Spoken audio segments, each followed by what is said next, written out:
Hello friends, delta YouTube channel में आपનું हार्दिक स्वागत है। आगला लेक्चर में આપણે જોયું હતું ધંધો વ્યવસાય અને રોજગાર વચ્ચેનો તફાવત, ત્રણેય વચ્ચેનો તફાવત જોયો હતો, ધંધો વ્યવસાય અને રોજગાર। હવે આપણે જોવાનું છે ધંધાકીય પ્રવૃત્તિઓનું વર્ગીકરણ।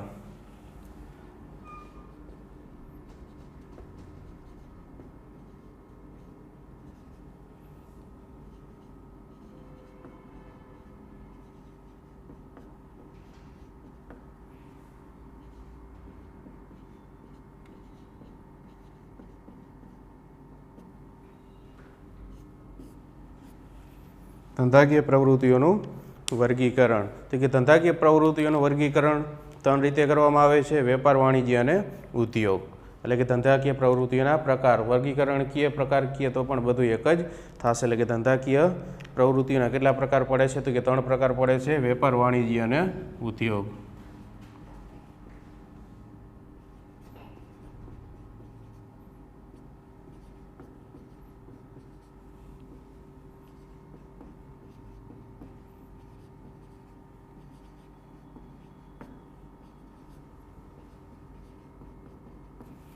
વેપાર, વાણિજ્ય અને ઉદ્યોગ। વેપાર કોને કહેવાય? તો એ કહે નફાના હેતુથી કરવામાં આવતી આર્થિક પ્રવૃત્તિ। એટલે કે નફાના હેતુથી કોઈપણ વ્યક્તિએ કોઈપણ ગ્રાહકને વસ્તુ કે સેવા આપી અને બદલામાં પોતે નફો મેળવ્યો તો એને કહેવાય વેપાર। એટલે કે વેપારમાં ફક્ત બે જ પક્ષકારી છે કે વેપારી અને ગ્રાહક, ખરીદનાર અને વેચનાર। જ્યારે વાણિજ્ય છે તો કે વાણિજ્ય એ વિશાળ, એટલે કે વાણિજ્યમાં વેપાર પણ આવી જાય। એટલે કે એમાં બે પક્ષકાર હશે ને એમાં ઘણા બધા એ છે। વેપાર કોને કહેવાશે?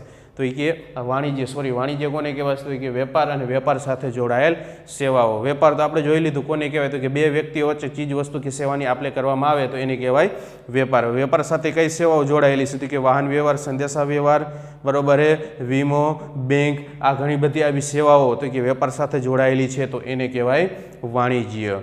પછી ઉદ્યોગ કોને કહેવાય? તો કે આપણા ગ્રાહક એટલે કે કોઈ પણ વ્યક્તિની જે જરૂરિયાત છે એ જરૂરિયાતને કાચા માલમાંથી જરૂરિયાત પ્રમાણે એમાં ફેરફાર કરવામાં આવે તો એને કહેવાય ઉદ્યોગ। દાખલા તરીકે કોઈ ગ્રાહકની કાપડ અંગેની જરૂરિયાત છે તો ખબર છે કે કાપડ માટે કાચા માલ શેની જરૂર પડશે? તો કે રૂની, રૂમાંથી કાપડ બનાવવામાં આવે તો એને કહેવાય ઉદ્યોગ। એટલે કે વ્યક્તિની જરૂરિયાત પ્રમાણે કાચા માલમાં કોઈ પણ પ્રક્રિયા કરી અને એને ગ્રાહકના વપરાશ યોગ્ય બનાવવામાં આવે એને કહેવાય ઉદ્યોગ કહે છે। તો પેલો આપણું ટોપિક છે વેપાર। તો હવે આપણે વેપાર વિશે શીખીશું। એટલે કે ધંધાકીય પ્રવૃત્તિઓનો પહેલો પ્રકાર છે વેપાર, એના વિશે આપણે હવે જાણીએ।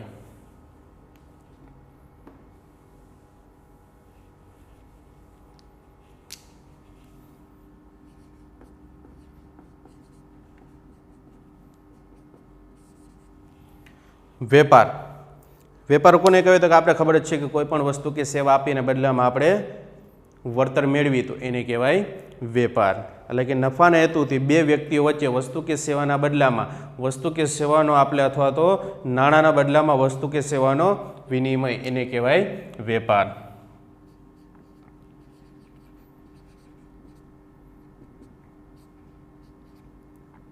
તો કે નાણાંની નફાના હેતુથી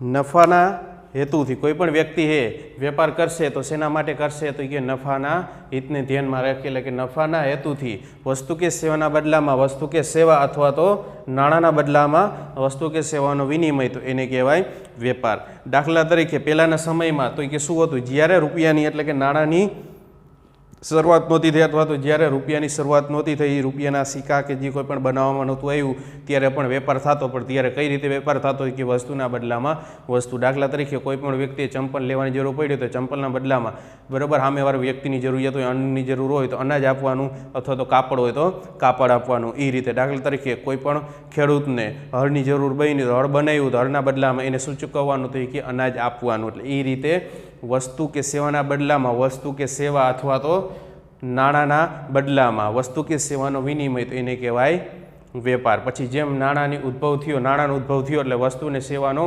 વિનિમય એટલે કે વેપાર શેના દ્વારા થવા માંડ્યો તો કે નાણાં દ્વારા થવા માંડ્યો. એટલે કે વસ્તુ કે સેવાના બદલામાં તમે વસ્તુ મેળવો તો પણ એક પ્રકારનું શું છે વિનિમય છે. એટલે કે વસ્તુ કે સેવાના બદલામાં અથવા તો નાણાંના બદલામાં વસ્તુ કે સેવાનો વિનિમય તો એને કહેવાય વેપાર. દાખલા તરીકે તમે દુકાનદાર પાસેથી પુસ્તક ખરીદો એટલે પુસ્તકની ખરીદી સામે તમે નાણાં ચૂકવો છો. બરાબર, તમારે કોઈ ચોપડીની જરૂર પડી અથવા તો કોઈ પણ પુસ્તકની જરૂર પડી, દુકાનદાર પાસેથી તમે પુસ્તકની ખરીદી કરી તો આ પુસ્તકની ખરીદીની ચૂકવણી તમે શેના દ્વારા કરશો? રૂપિયા એટલે કે નાણાં દ્વારા કરશો. એટલે કે નાણાંની ચૂકવણી દ્વારા થાય છે. એટલે કે વસ્તુના બદલામાં શેનો વિનિમય થયો હતો કે નાણાંનો. કારણ કે તમે પુસ્તક લીધું, પુસ્તકના જે કિંમત તમે શેમાં ચૂકવી હતી કે નાણાંમાં ચૂકવી. એટલે કે અહીંયા નાણાંના બદલામાં વસ્તુ કે સેવાનો વિનિમય થયો. એ જ રીતે તમે બસની ટિકિટ ખરીદી, બસમાં મુસાફરી કરો એટલે નાણાંના બદલામાં સેવાનો વિનિમય થયો. બરાબર, તમે કોઈ એક જગ્યાએથી બીજી જગ્યાએ જવા માટે મુસાફરી માટે તમે બસનો ઉપયોગ કરો તો આ બસમાં ખબર છે કે જ્યારે તમે કંડક્ટરને કે બસના કોઈ પણ ડ્રાઈવરને તમે રૂપિયા આપશો ત્યારે જ એ તમે બસમાં બેસવા દેશે. એટલે કે અથવા તો ત્યારે જ તમને ટિકિટ આપશે. તો આ ટિકિટના બદલામાં તમે શું એને ચૂક્યું? નાણાં ચૂક્યું. તો અહીંયા શેનો વિનિમય થયો? સેવાનો વિનિમય થયો. કારણ કે તમે એક જગ્યાએથી બીજી જગ્યાએ જઈ શકો છો, તમને કોઈ પણ વસ્તુ કે કંઈ આપવામાં આવતું નથી. તો આ એક પ્રકારની શું થઈ?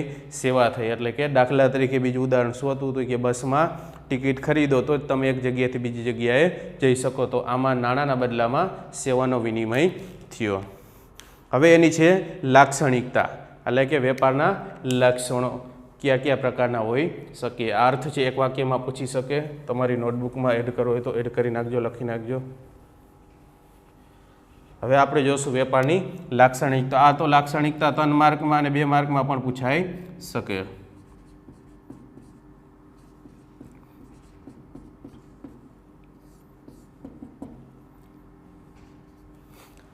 વેપાર લાક્ષણિકતા તો કે પહેલી જ લાક્ષણિકતા છે આર્થિક પ્રવૃત્તિ. એટલે કે કોઈ પણ વસ્તુ કે તમારે સેવા મેળવવી હોય તો તમારી પાસે એ પ્રકારની કોઈ પણ વસ્તુ, સેવા અથવા તો નાણાં હોવા જોઈએ. એટલે કે અહીંયા વસ્તુ સેવાની શું થાય છે? આપલે થાય છે. તમે નાણાં ચૂકવી અને વસ્તુ મેળવો અથવા તો નાણાં ચૂકવીને તમે કોઈ પણ સેવા મેળવો છો. એટલે આ કઈ પ્રવૃત્તિ થઈ? આર્થિક પ્રવૃત્તિ થઈ. એટલે કે વેપાર એ કેવી પ્રવૃત્તિ છે? તો આર્થિક પ્રવૃત્તિ. એટલે કે પહેલી લાક્ષણિકતા શું છે? આર્થિક પ્રવૃત્તિ છે. જેમ આગળ આપણે જોઈ ગયા હતા આર્થિક પ્રવૃત્તિ અને બિનઆર્થિક પ્રવૃત્તિ. આર્થિક પ્રવૃત્તિ કોને કહેવાય? તો કે કોઈ પણ એવી કાયદેસરની પ્રવૃત્તિ કે જેમાં તમારે નાણાકીય વળતર મેળવવાની અપેક્ષા હોય એને કહેવાય આર્થિક પ્રવૃત્તિ. તો આમાંય ખબર છે આપણે શું મળવાનું છે તો એ કે નાણાં મળવાના છે. તો એ માટે પ્રવૃત્તિ કઈ છે? આર્થિક પ્રવૃત્તિ. બીજો પોઈન્ટ તો કે વેપારમાં 2 પક્ષકાર હોય. કેટલા પક્ષકાર હોય? 2 પક્ષકાર હોય.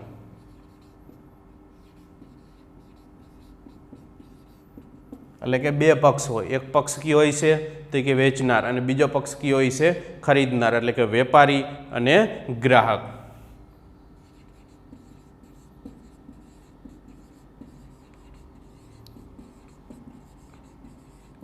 વેપારમાં તો કે 2 પક્ષકાર છે, એક ખરીદનાર છે અને એક વેચનાર છે. તમે વસ્તુની ખરીદી કરી તો તમે શું થયા? ખરીદનાર થયા. સામેવાળો વેપારી છે વસ્તુ વેચે તો એ શું થયો?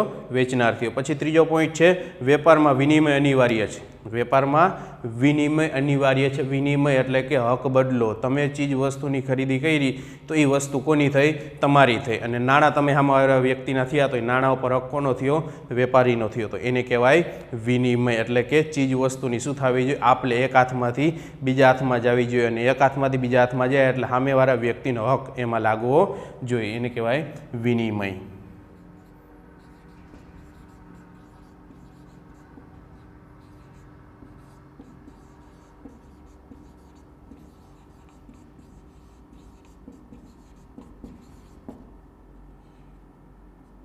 વેપારમાં વિનિમય અનિવાર્ય એટલે કે ફરજિયાત છે. દાખલા તરીકે કોઈ ભિખારી છે તમારી દુકાને આવ્યો અને તમે એને 5 રૂપિયાનો બિસ્કિટ આપ્યો, તમે એની પાસેથી કાંઈ રૂપિયા કે કોઈ પણ વસ્તુ લેતા નથી, તો એ વિનિમય કહેવાય નહીં, કારણ કે તમને કાંઈ નથી મળતું પણ સામેવાળા વ્યક્તિને મળે, તો આ વિનિમય કહેવાય નહીં. વેપારમાં તો કે કોઈ પણ ચીજ વસ્તુ કે નાણાંના બદલામાં ચીજ વસ્તુની શું થવી જોઈએ, આપલે થવી જોઈએ, એટલે કે તમે કોઈ પણ વસ્તુ આપી તો તમને કોઈ પણ નાણાકીય વળતર મળવું જોઈએ. ચોથો પોઈન્ટ છે તો કે વેપારથી વસ્તુ કે સેવાની માલિકીની ફેરબદલી થાય.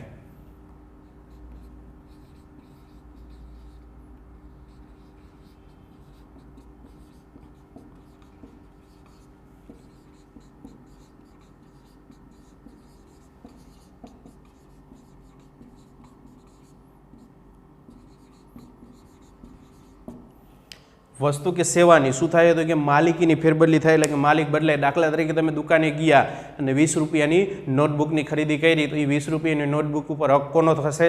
તમારો થશે. અને 20 રૂપિયા તમે કોને ચૂકવશો? સામેવાળા વેપારીનો. તો 20 રૂપિયા હક કોનો થશે? વેપારીનો થશે. એટલે આ રીતે માલિક બદલાઈ શકે, એટલે કે વેપારમાં માલિક બદલાઈ શકે છે, એટલે કે વસ્તુ કે સેવાને માલિકીની ફેરબદલી થઈ શકે છે. એ જ રીતે તમે બસમાં બેઠા, તમે ટિકિટ મેળવી તો જ તમે બસમાં બેસી શકો છો. જો તમારી પાસે ટિકિટના નાણાં નથી તો તમે બસમાં બેસી શકવાના નથી. તો એમાં પણ શું થયું? તો કે માલિકીની ફેરબદલી. જો તમારી પાસે ટિકિટના નાણાં હશે, ટિકિટ મેળવી તો જ તમે બસમાં બેસી શકો, નગર બેસી શકતા નથી. એટલે કે વેપારમાં માલિકીની ફેરબદલી થઈ શકે, એટલે કે માલિક બદલાઈ શકે છે. પછી એ વસ્તુના આવેજમાં નાણાં કે વસ્તુની ચૂકવણી થાય.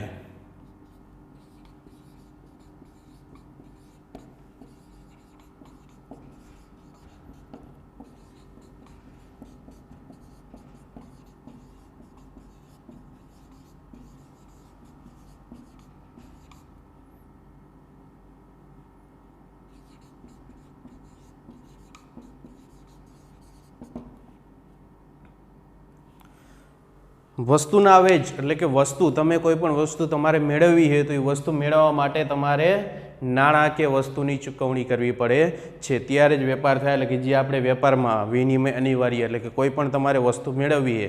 દાખલા તરીકે તમારે 5 રૂપિયાની પેનની જરૂર પડી, તો એ 5 રૂપિયા પેન શું થયું? વસ્તુ થયું. એટલે કે વસ્તુના બદલામાં તમારે શું ચૂકવવું જોશે? તો કે નાણાં, એટલે કે નાણાંની ચૂકવણી થાય છે. એટલે પાંચમી લાક્ષણિકતા શું હતી? તો કે વસ્તુના આવેજ, એટલે કે વસ્તુના બદલામાં વસ્તુની અથવા તો નાણાંની તમારે ચૂકવણી કરવી પડે છે. અને વેપાર એ સતત ચાલતી પ્રવૃત્તિ છે.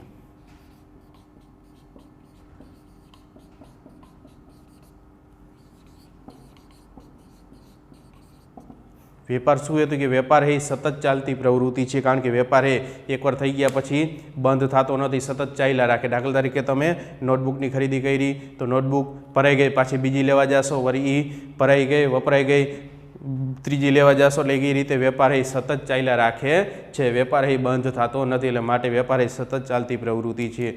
પછી 7મો છે વસ્તુ કે સેવાનું વિનિમય મૂલ્ય નાણાંમાં નક્કી થાય.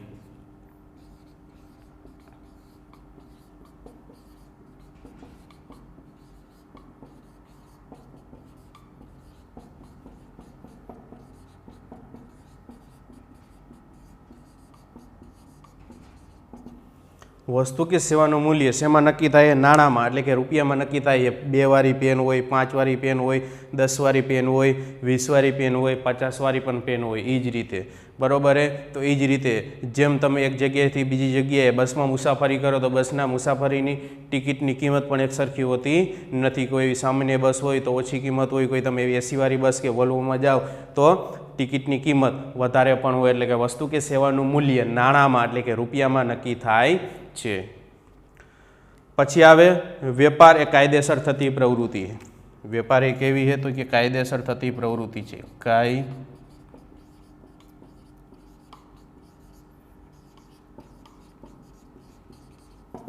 કાયદેસર એટલે કે કાયદાના આધારે ચાલતી પ્રવૃત્તિ છે. વેપાર એ કાયદાના આધારે ચાલતી પ્રવૃત્તિ છે. ફરીથી એકવાર આખી લાક્ષણિકતા. પહેલું તો કે વેપાર આર્થિક પ્રવૃત્તિ છે. બીજું તો કે વેપારમાં 2 પક્ષકારી છે, ખરીદનાર અને વેચનાર. ત્રીજું વેપારમાં તો કે વિનિમય અનિવાર્ય છે. ચોથું વસ્તુ કે સેવાની માલિકીની ફેરબદલી થાય છે. પાંચમું વસ્તુના આવેજનમાં, એટલે કે વસ્તુના બદલામાં શું ચૂકવવામાં આવશે? તો કે નાણાં કે વસ્તુની ચૂકવણી કરવામાં આવે છે. એ જ રીતે વેપાર એક એવી પ્રવૃત્તિ છે તો કે સતત ચાલતી પ્રવૃત્તિ છે. પછી વસ્તુ કે સેવાનું મૂલ્ય શેમાં નક્કી કરવામાં આવે? તો કે નાણાંમાં નક્કી કરવામાં આવે. વેપાર એ કેવી પ્રવૃત્તિ હતી? કે વેપાર એ કાયદેસર થતી પ્રવૃત્તિ છે. તો આ હતી લાક્ષણિકતા. આ લાક્ષણિકતા વેપારની 3 માર્કમાં અથવા તો 2 માર્કમાં પણ પૂછી શકે. પછી આવે છે વેપારના પ્રકાર.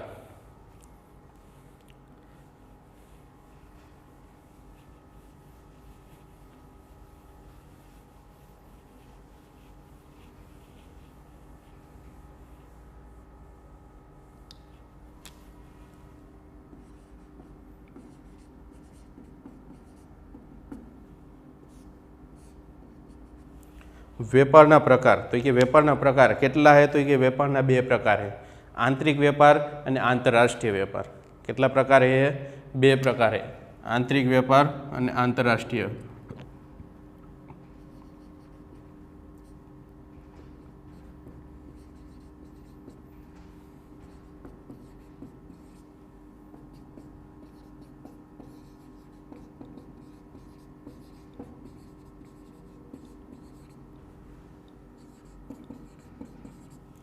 આંતરિક વેપાર અને આંતરરાષ્ટ્રીય વેપાર.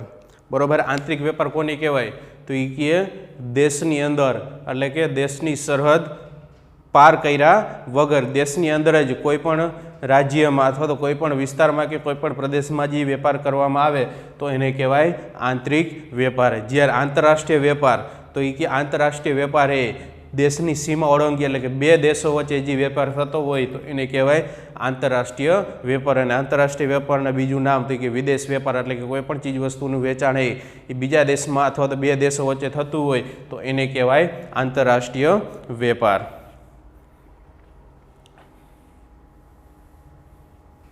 આંતરિક વેપાર કોને કહેવાય? 1 માર્કમાં પૂછે તો એ કે દેશની સરહદમાં જુદા જુદા વિસ્તારમાં થતા વેપાર એટલે આંતરિક વેપાર.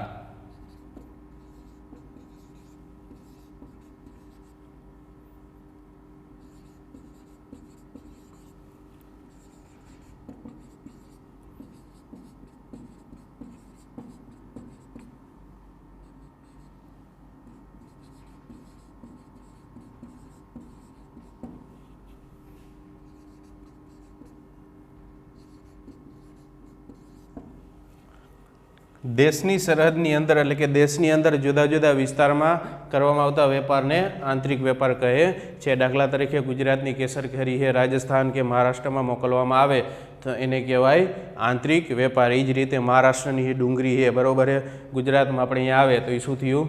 આંતરિક વેપાર. કારણ કે મહારાષ્ટ્ર, ગુજરાત કે રાજસ્થાન એ ક્યાં આવેલા હોય તો કે ભારત દેશમાં. દેશ ઓળંગી અને વેપાર કરવામાં આવતો નથી એટલે કે દેશની સરહદની અંદર જુદા જુદા વિસ્તારમાં જે વેપાર કરવામાં આવે તો એને કહેવાય આંતરિક વેપાર.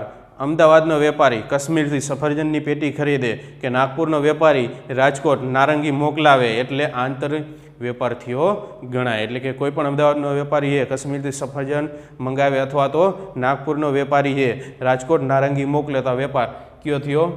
આંતરિક વેપાર. કોઈ પણ તમે ઉદાહરણ લખી શકો પણ દેશ ઓળંગાવો જોઈએ નહીં.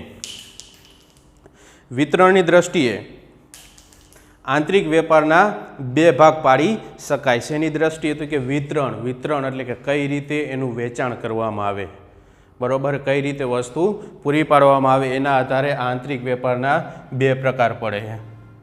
એટલે કે વિતરણના આધારે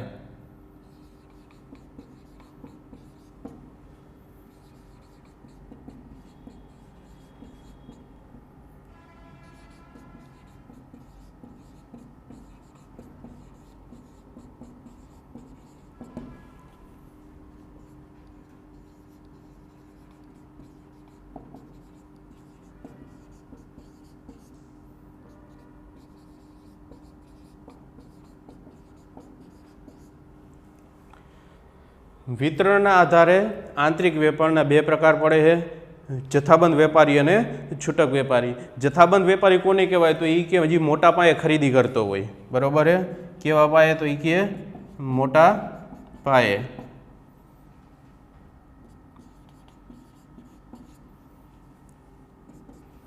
મોટા પાયે ખરીદી કરતો હોય. જ્યારે છૂટક વેપારમાં તો કે નાના એકમોમાં ખરીદી થતી હોય એટલે કે નાના પાયે ખરીદી થતી હોય.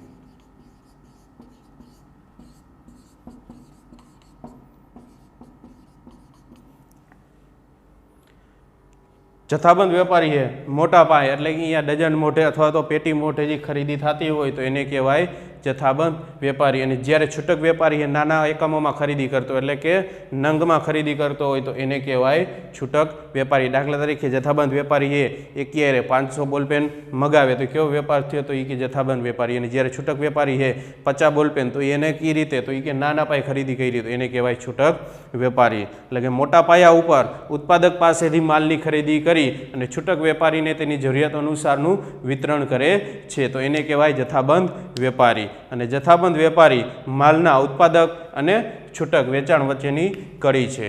એટલે કે ઉત્પાદક અને છૂટક વેપાર એ બે વેચાણની કડી કોણ છે તો કે જથ્થાબંધ વેપારી. એમસીક્યુમાં પણ પૂછી શકે કે ઉત્પાદક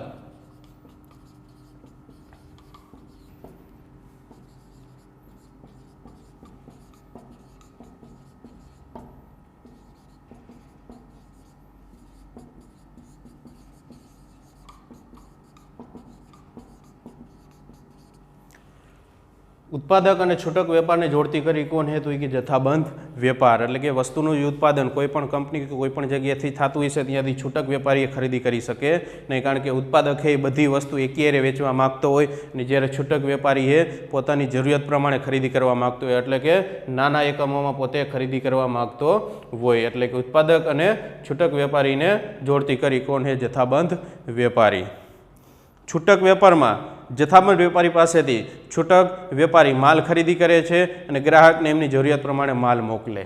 છૂટક વેપારી શું કરે તો કે જે ગ્રાહકની જરૂરિયાત હશે એ જરૂરિયાત પ્રમાણે પોતે ખરીદી ક્યાંથી કરશે જથ્થાબંધ વેપારી પાસેથી ખરીદી કરશે અને એ જ પ્રમાણે વસ્તુ કોને વેચશે પોતે તો કે ગ્રાહકને વસ્તુ વેચે છે. તો આ હતું આંતરિક વેપાર. વેપારના બે પ્રકાર આંતરિક વેપાર એટલે કે દેશની સરહદની અંદર જુદા જુદા વિસ્તારમાં થતા વેપારને આંતરિક વેપાર કહે છે. એ જ રીતે વિતરણના આધારે આંતરિક વેપારના કેટલા ભાગ પડે તો કે બે ભાગ પડે છે જથ્થાબંધ વેપારી અને છૂટક વેપારી. જથ્થાબંધ વેપારીમાં શું છે તો કે ઉત્પાદક પાસેથી મોટા પાયે ખરીદી કરવામાં આવે છે, જ્યારે છૂટક વેપારી કોને કહેવાશે તો કે પોતે જથ્થાબંધ વેપારી પાસેથી ગ્રાહકની જરૂરિયાત અનુસાર ખરીદી કરી અને વસ્તુ ગ્રાહકને પોતે આપશે તો એને કહેવાય છૂટક વેપારી. અને ઉત્પાદક અને છૂટક વેપારીને જોડતી કડી કોણ હે તો કે જથ્થાબંધ વેપારી. તો આ હતું આંતરિક વેપાર. હવે આપણે જોશું આંતરરાષ્ટ્રીય વેપાર. વેપારનો બીજો પ્રકાર આંતરરાષ્ટ્રીય વેપાર.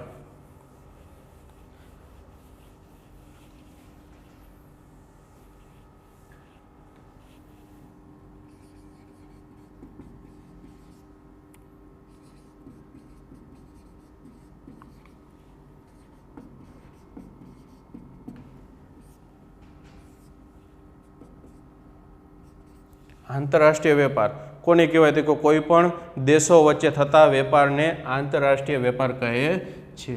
કોઈ પણ બે દેશો વચ્ચે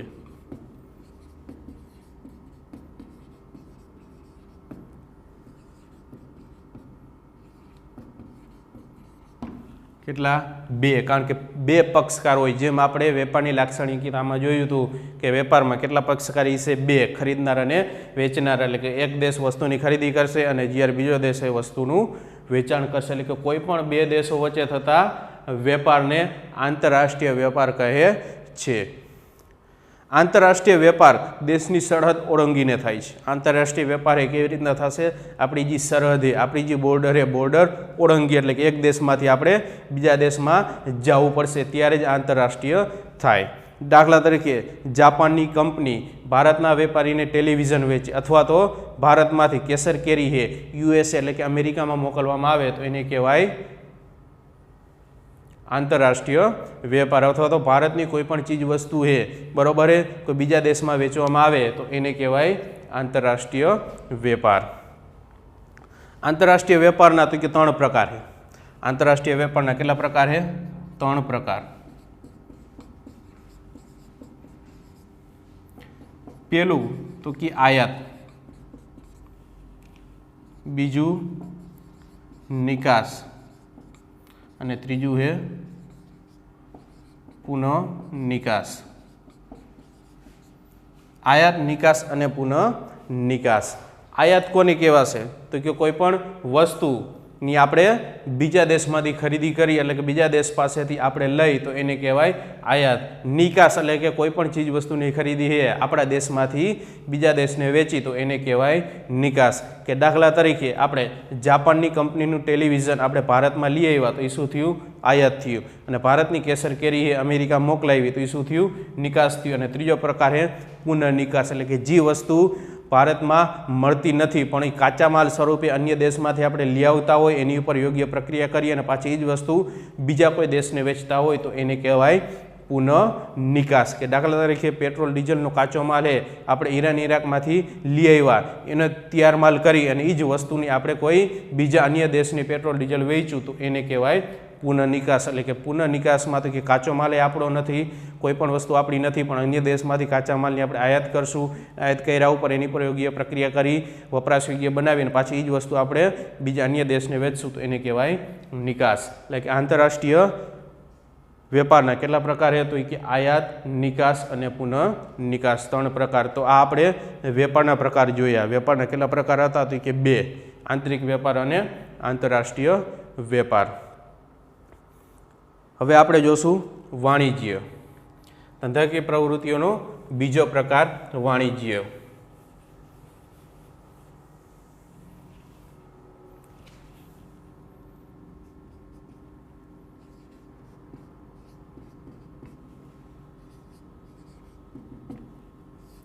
ધંધાકીય પ્રવૃત્તિનો બીજો પ્રકાર શેને લગતો હોય તો કે વાણિજ્ય. વાણિજ્ય કોને કહેવાય તો કે વાણિજ્યનો અર્થ પહેલાં આપણે વાણિજ્યનો અર્થ સમજશું તો કે વેપાર અને વેપાર સાથે જોડાયેલ સેવા.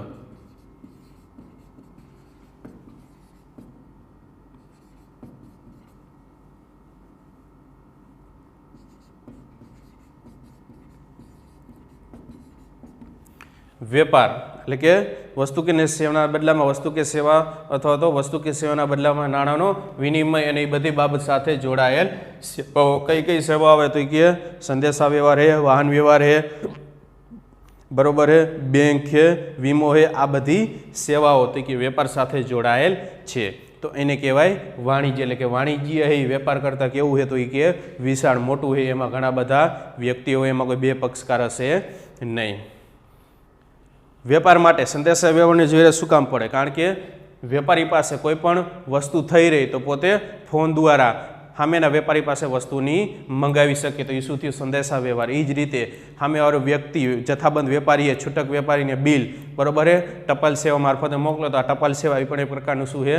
સંદેશા વ્યવહાર. પણ એ જ રીતે વસ્તુ એક જગ્યાએથી બીજી જગ્યાએ શેમાં આવશે તો કે કોઈ પણ વાહનમાં આવશે એટલે શું થયું? વાહન વ્યવહાર. એટલે કે વાહન વ્યવહાર આ શેની સાથે જોડાયેલ છે? વેપાર સાથે જોડાયેલ છે. તો આ એનો હતો અર્થ. વેપાર અને વેપાર સાથે જોડાયેલ સેવાઓ એને કહેવાય વાણિજ્ય. આ સેવાઓમાં કઈ કઈ સેવાઓ આવે તો કે બેંક છે,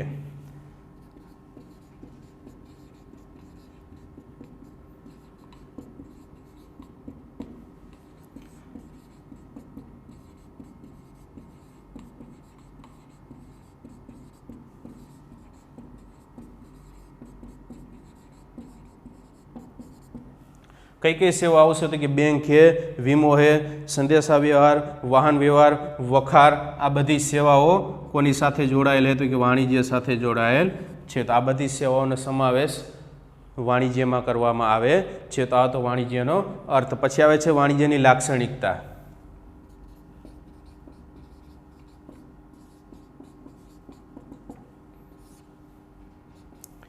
પહેલી લાક્ષણિકતા શું છે તો કે વાણિજ્ય શબ્દમાં વેપારનો સમાવેશ થાય છે. એટલે કે વાણિજ્ય શબ્દમાં વેપારનો સમાવેશ થાય છે.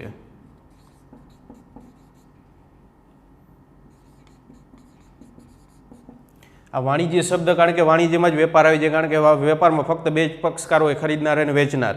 એમાં કોઈ પણ બેંક કે કોઈ પણ અન્ય સેવાઓનો સમાવેશ થતો નથી. એટલા માટે વાણિજ્ય શબ્દમાં વેપારનો સમાવેશ કરવામાં આવે છે. બીજું છે તો કે વાણિજ્ય એ પણ એક આર્થિક પ્રવૃત્તિ છે. વાણિજ્ય પણ શું છે તો કે આર્થિક પ્રવૃત્તિ છે.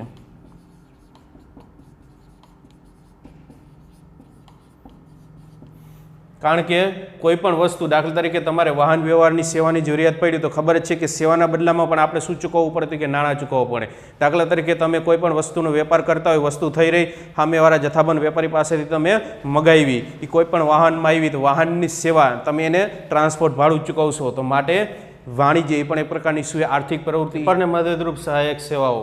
દાખલા તરીકે વાહન વ્યવહાર છે, જો યોગ્ય સમયે બરાબર વાહન વ્યવહાર તમને નહીં મળે તો તમારી જે વસ્તુ છે યોગ્ય સમયે તમારા દુકાન સુધી પહોંચવાની નથી, દુકાન સુધી પહોંચશે નહીં, ગ્રાહકને મળશે નહીં, વેપાર થશે નહીં. તો માટે વેપાર કરવા માટે એની સાથે જોડાયેલ સેવાની પણ જરૂર પડે છે. એ જ રીતે દાખલા તરીકે વાહન વ્યવહાર દ્વારા તમારી કોઈ પણ ચીજ વસ્તુ જે મગાવી હતી ઓર્ડર પ્રમાણે આવી ગઈ પણ એનું હજી બિલ નથી આવ્યું અને સામે ગ્રાહક કોઈ વસ્તુની માંગ કરે તો એની વસ્તુની કિંમત કેટલી છે, કેટલામાં વેચવી, કેટલો નફો ચડાવવો એ આપણે કરી શકી નહીં, કારણ કે સંદેશા વ્યવહાર દ્વારા ટપાલ દ્વારા આપણે બિલ આવ્યું નથી. એટલે કે જો વેપાર કરવો હોય તો આ બધી સેવાઓ તમને મળવી જોઈએ. આમાંથી કોઈ એક પણ જાતની જો સેવા તમને આમાં મળે નહીં તો વેપાર શક્ય છે નહીં. એટલે કે વેપારને મદદરૂપ સેવાઓનો સમાવેશ થાય છે. ચોથું એ વસ્તુનો સમય અને સ્થળ ઉપયોગિતામાં વધારો થાય.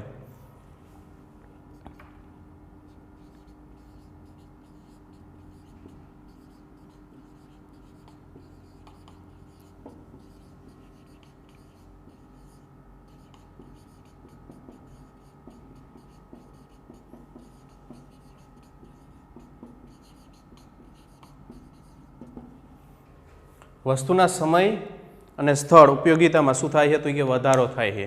જે સમયે જે વસ્તુની જરૂરિયાત હોય આપણે એક જગ્યાએથી બીજી જગ્યાએ મોકલીએ છીએ. શેના દ્વારા તો કે વાહન વ્યવહાર દ્વારા. તો વાહન વ્યવહાર શું છે તો કે વાણિજ્યમાં એનો સમાવેશ થાય છે. એટલે કે વસ્તુ, સેવા અને સ્થળ ઉપયોગિતામાં વધારો થાય છે. સહાયક સેવાઓનું સાતત્ય હોય છે.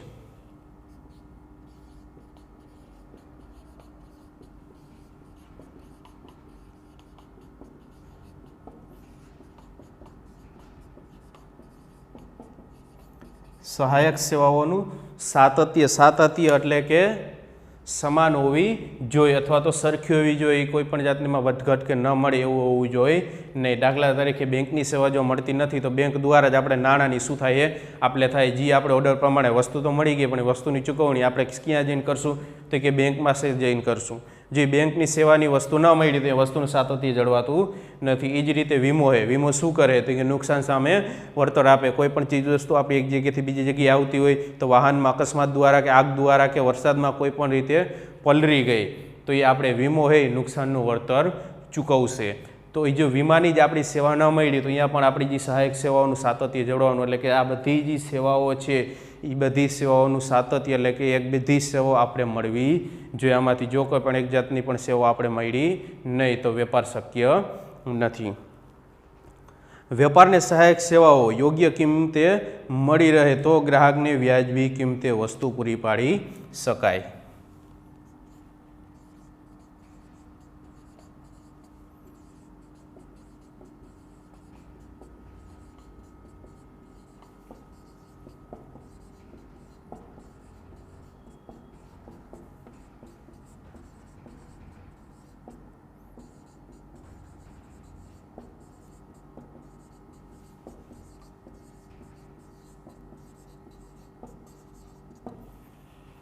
સહાયક સેવાઓ જો યોગ્ય કિંમતે મળશે તો જ ગ્રાહકને વસ્તુ છે વ્યાજબી કિંમતે વસ્તુ મળે છે.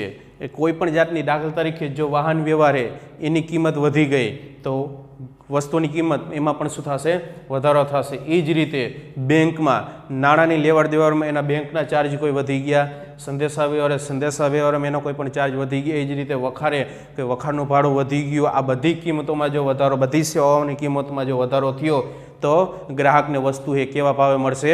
ઊંચા ભાવે મળશે. એટલે કે યોગ્ય કિંમતે મળવી જોઈએ. આ બધી સેવાઓ હોય એ યોગ્ય કિંમતે મળવી જોઈએ. દાખલા તરીકે વાહન વ્યવહારની કિંમત વધી, સંદેશા વ્યવહાર એટલે ને એટલે જ છે, એમાં કોઈ પણ જાતનો વધારો થયો નથી. પણ વાહન વ્યવહાર આ એક સેવાનો કિંમતમાં વધારો થયો તો આના દ્વારા આપણે વસ્તુની કિંમતમાં પણ શું કરવો પડે? વધારો કરવો પડે. દાખલા તરીકે વાહન વ્યવહાર તો કે વાહન ચલાવવા માટે ડીઝલની જરૂર પડશે. જો ડીઝલની કિંમત વધી તો ટ્રાન્સપોર્ટના ભાડા વધશે, ટ્રાન્સપોર્ટના ભાડા વધશે તો વસ્તુની કિંમતમાં પણ શું થશે? વધારો થશે. એટલે કે આ બધી સહાયક સેવાઓ એ યોગ્ય કિંમતે મળે તો જ ગ્રાહકને વ્યાજબી કિંમતે વસ્તુ મળશે, નકર વ્યાજબી કિંમતે વસ્તુ નહીં મળે. કેવી કિંમતે મળશે? ઊંચી કિંમતે વસ્તુ મળશે. ફરીથી એકવાર, વાણિજ્ય તો કે વેપાર અને એની સાથે જોડાયેલ સેવાઓ એને કહેવાય વાણિજ્ય. વાણિજ્યમાં કઈ કઈ સેવાનો સમાવેશ થશે? તો કે બેંક, વીમો, વખાર, સંદેશા વ્યવહાર અને વાહન વ્યવહાર. આનો સમાવેશ થશે. લાક્ષણિકતામાં તો એ કહે વાણિજ્ય શબ્દમાં વેપારનો સમાવેશ થઈ જાય છે. વાણિજ્ય એ પણ કેવી પ્રવૃત્તિ હતી કે આર્થિક પ્રવૃત્તિ છે. પછી તો કે વેપારને મદદરૂપ સેવાઓનો સમાવેશ થાય છે. વેપારને મદદરૂપ કઈ સેવાઓ? તો કે બેંક, વીમો, વાહન વ્યવહાર, સંદેશા વ્યવહાર અને વખાણનો સમાવેશ થશે. વસ્તુના સમય અને સ્થળ ઉપયોગિતામાં શું કરે છે? વધારો કરે. જ્યારે જે સમયે આપણે વસ્તુની જરૂર હોય આપણે એ સ્થળે વસ્તુ આપણે મોકલી શકીએ એટલે એની ઉપયોગમાં વધારો થાય છે. પછી સહાયક સેવાઓનું સાતત્ય હોય છે. વાણિજ્યમાં સહાયક સેવાઓનું સાતત્ય એટલે કે એક સરખી સેવાઓ એકસાથે મળેલી અથવા તો મળતી હોય છે. સહાયક સેવાઓની જે કિંમત યોગ્ય હશે તો જ ગ્રાહકને વ્યાજબી કિંમતે વસ્તુ મળશે. જો કોઈ પણ આમાંથી એક પણ સેવાની કિંમત વધી તો તરત વસ્તુની કિંમત વધશે અને ગ્રાહકને એ વસ્તુ ઊંચી કિંમતે એને ચૂકવવી પડશે. તો આપણે જોયું ધંધાકીય પ્રવૃત્તિઓનું વર્ગીકરણ. ધંધાકીય પ્રવૃત્તિઓનું વર્ગીકરણનો બીજો ટોપિક વાણિજ્ય અથવા ટોપિક બીજો પૂરો કર્યો અથવા તો પ્રકાર પૂરો કર્યો. પેલું આપણે જોયું તો વેપાર, બીજું જોયું તો વાણિજ્ય. હવે આપણે જોવાનું છે ઉદ્યોગ. એ આપણે નેક્સ્ટ લેક્ચરમાં જોશું. આમાં કોઈ પણ બાબત ન સમજાણી પ્રશ્ન હોય તો કોમેન્ટ બોક્સમાં જણાવજો જેથી એનું ફટાફટ સોલ્યુશન આવી શકે. Thank you.